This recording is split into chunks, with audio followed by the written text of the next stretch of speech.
مرحبا بكم في قناة أطلانتس، قناة العملات القديمة والنادرة. لا تنسوا بالضغط على زر الإعجاب وتفعيل جرس الاشتراك حتى يصلكم كل جديد على قناتنا. 1965 quarter value, how much is it worth today? The 1965 quarter. This is a transitional coin, as the 25-cent coins would transition from almost entirely silver to a metal amalgamation, making the coins cost more manageable for the government. Because many of these coins did not immediately change composition due to a machine error, there are several examples of pure silver that are extremely valuable. Normal coins are also collectible, but their prices are affordable to all. In this video, we will provide you with all of the tools you need to evaluate all of the elements that distinguish the 1965 quarter. 1965 no mint mark quarter value. For the 1965 quarter, there are only two values. Because they were only ever made at one mint, these coins are very easy to identify. The Philadelphia Mint was given the task of minting 1,819,717,540 coins. Because the Denver and San Francisco mints were not in operation at the time, Philadelphia had to handle everything on its own. There were no proof coins printed at the Philadelphia Mint or any other mint. However, there is a significant difference that distinguishes these coins. Some coins are entirely silver and coins have changed their composition to a metal amalgamation. When the materials for the new coin composition were changed, traces of silver were also left in the machine, so the first coins produced came out with pure silver until they ran out. The material and discovered copper and nickel. Obverse. President George Washington is depicted on the obverse of the 25-cent coin. Ironically, Washington is on US coins and bills, because the country's first president, like the European monarchies from which the Americans had just been freed, supported the motion never to mint the faces of real people. The coin was designed by artist John Flanagan, who depicted President Washington in a profile pose looking to the left. The word liberty appears on the coin's upper edge, while the phrase "In God We Trust" appears on the coin's left side, near Washington's neck. The date of minting is visible beneath the bust of the first President of the United States. The 1965 quarters lack a mint mark because they were all minted in Philadelphia, and as the primary mint, it was not customary to mark the coins. So, if you come across a 1965 coin with any kind of mint mark, it is almost certainly a forgery. Reverse. The reverse depicts the traditional American eagle, a symbol of strength and intelligence for the American people. The wing is discovered with its wings spread moderately as if preparing to fly. The eagle is supported by a trunk made of accumulated arrows. The arrows represent the nation's military might, and beneath the arrows is a pair of olive branches tied together. Olive branches represent peace. Along with the American eagle, the coin bears the words United States of America on the top edge. The phrase E pluribus unum appears just below it. E pluribus unum is a Latin phrase that means, one of many. This is a phrase found on the majority of American coins. Finally, the bottom edge of the coin bears the words quarter dollar. You don't need to look for a mint mark on either side of this coin because it was only printed at the Philadelphia Mint. History. Beginning in 1965, the U.S. government approved a motion to change the composition of all 10 and 25-cent coins. By the 1960s, the price of silver had risen, and because of their high silver content, people kept 10 and 25-cent coins.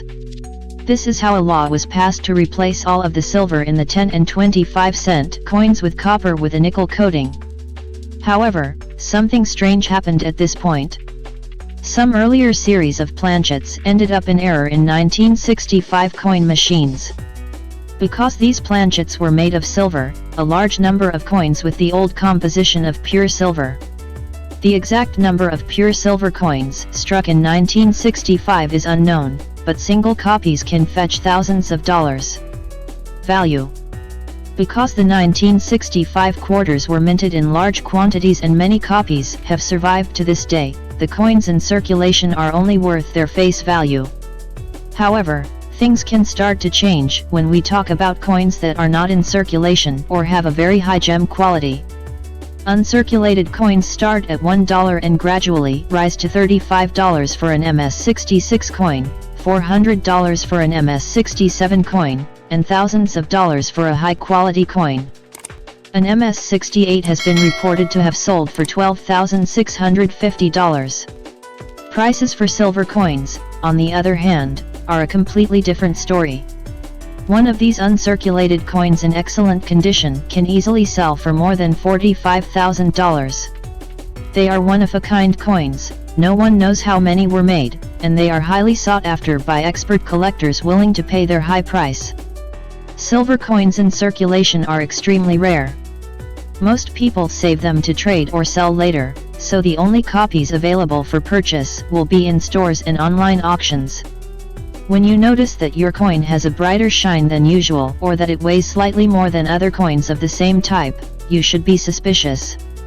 If you believe you have a 1965 silver coin, use the criteria listed in the video to ensure you have a truly valuable coin. Determine the distinction between a 1965 silver coin and other nickel-copper coins.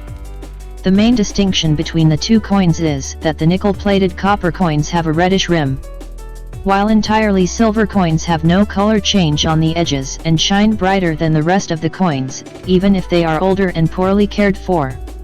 The next step is to weigh the coin. Get a gram weighing scale and place it on the digital scale. Coins made entirely of silver are heavier than nickel-plated copper coins. The silver quarter from 1965 weighs 6.25 grams, while the copper coin with nickel weighs only 5.67 grams.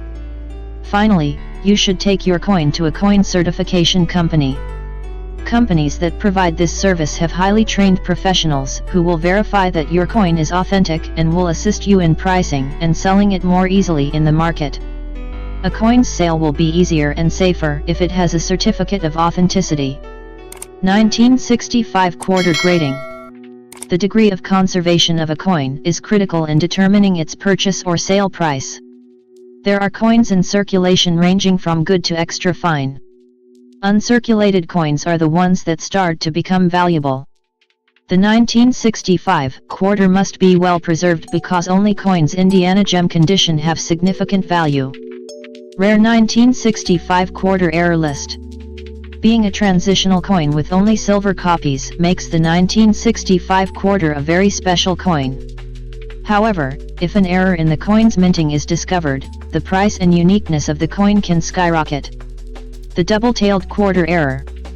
This error has only been found in 3 specimens. It is a very rare error in which the reverse of the coin is minted on both sides. Because it lacks a year of minting mark, determining which year this coin belongs to is difficult with the naked eye. If you see an offer for this coin, be very cautious because scammers make them on purpose to fool new people who don't know much about valuable coins.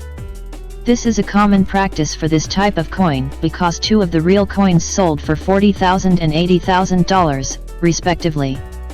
1965 quarter broad strike error. This error occurs when the ring that holds the coin does not fit perfectly, causing the coin to shift and the minting to be imperfect. The letters are flat and elongated, which distinguishes this error. Many of these coins have a strike through somewhere on them. You must examine the details with a magnifying glass. It is best to take it to a professional who will give you a final verdict and an approximate price of how much this coin can cost in the market. A copy of one of these coins in good condition sells for $30,000, but their value depends on their conservation. 1965 quarter obverse error.